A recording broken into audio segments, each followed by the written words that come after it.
Price Lord friends. நான் ஆதாம் பற்றி சொல்ல போகிறேன்.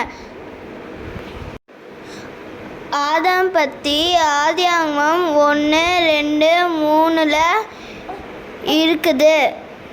தேவன் 6ஆம் நாள் மனுஷனை உண்டாக்கினார். தேவன் எல்லாத்தையும் படித்து முடிச்சுட்டு ஆதாமை உண்டாக்கினார். தேவன் தம் சாயலில் மனுஷனை உண்டாக்கினார். தேவன் படைத்த மனிதனின் பெயர் ஆதாம்.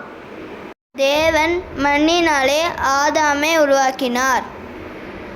தம்முடைய சுவாசத்தை ஆதாமுக்கு கொடுத்தார். தேவன் ஆதாமுக்கு உணவாக காய்கள் பழங்கள் கொடுத்தார். தேவன் ஆதாமை ஏதேன் தோட்டத்தில் வைத்திருந்தார்.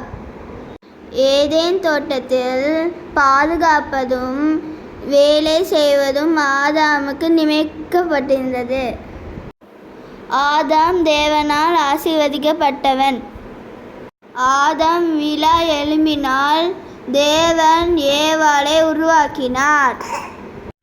ஆதாமின் மனைவியின் பேர் ஏவாள். ஆதாம் விலங்குகளுக்கும் பறவைகளுக்கும் பெயரிட்டான். தேவன் ஆதாமுக்கு நன்மை தீமை அறியும் கனியை புசிக்கக்கூடாது என்று கட்டளை கொடுத்தார்.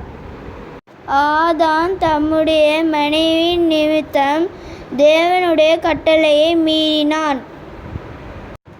ஆதாமின் நிமித்தம் பூமி சபிக்கப்பட்டிருந்தது. ஆதாம் தேவனுடைய கட்டளையை மீறியதால் ஏதேன் தோட்டத்தை விட்டு வெளியேற்றப்பட்டான். ஆதாம் 930 வருஷம் வாழ்ந்தான்.